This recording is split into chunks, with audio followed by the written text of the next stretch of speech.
Neche was discharged the next day.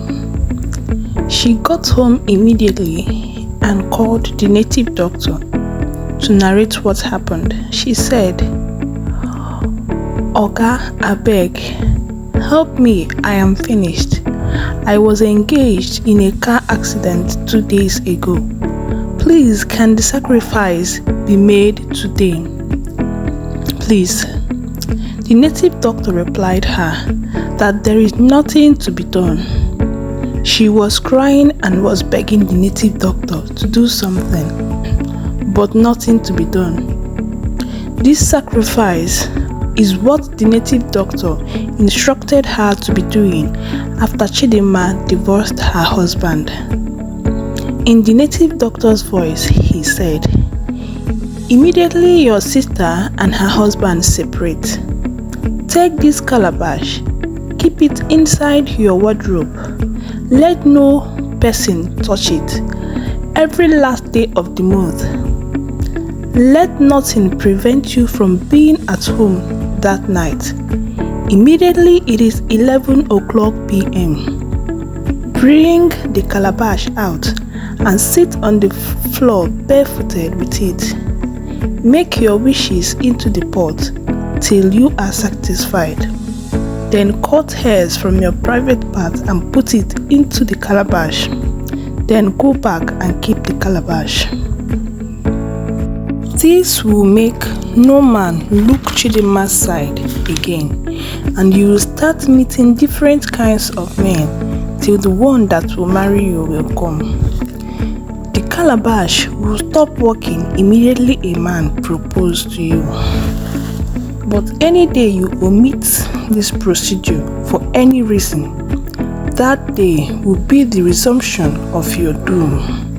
Your private part will develop an incurable and dangerous smell that everyone will never wish to come close to you.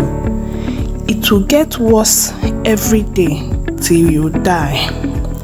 Neche remembered all this and started shivering, sweat all over her face.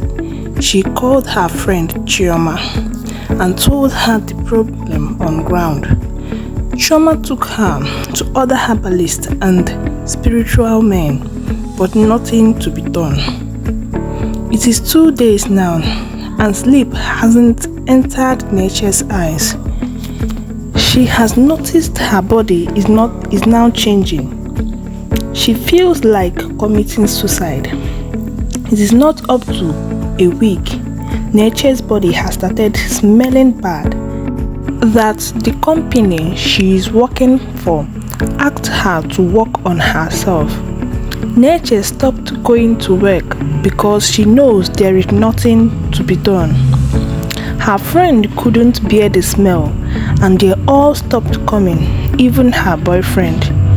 Neche has no option but to face the calamity she has brought upon herself. She took some of her clothes and traveled back to the village. Her mother couldn't recognize her. Chidinma, her sister, is not at home when she returned.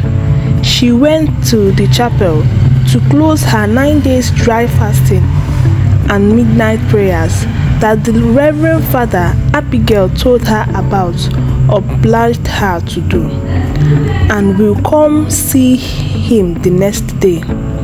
When Chidinma returned, she was shocked but didn't say anything other than greeting, and she went inside the house.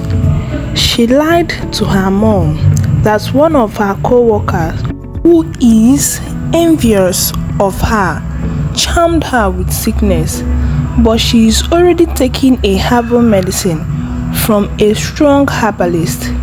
Her mother asked her about her job. She said she took permission before leaving.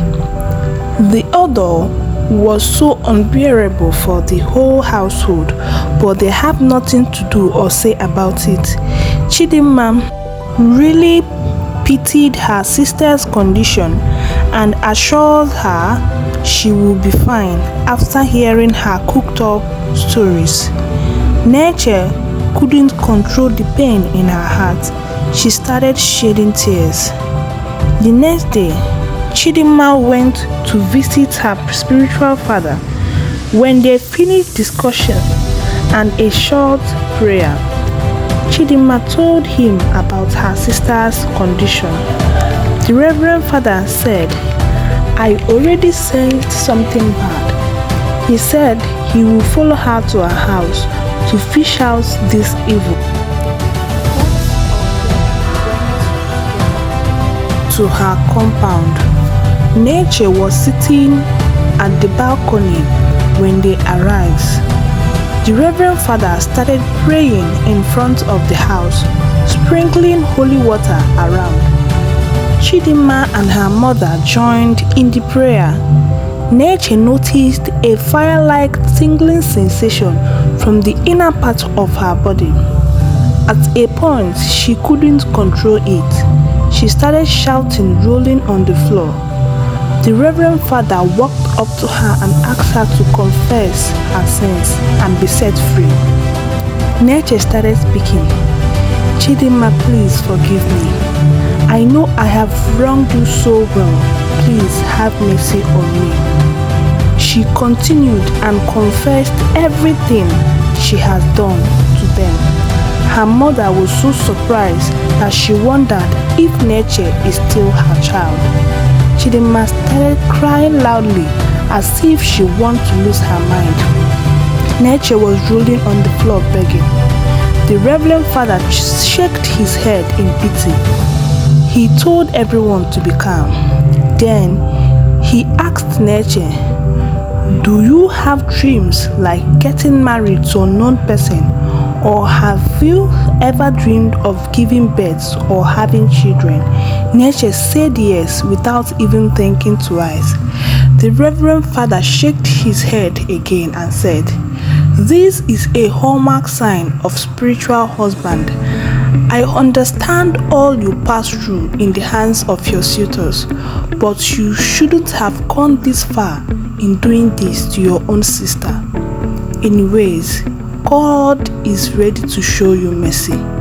He engaged her with prayers and fasting, which she did with every atom in her.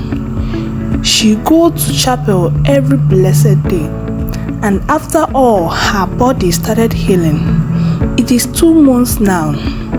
Chidinma's divorced husband came back begging her and her family for the things he has done to them.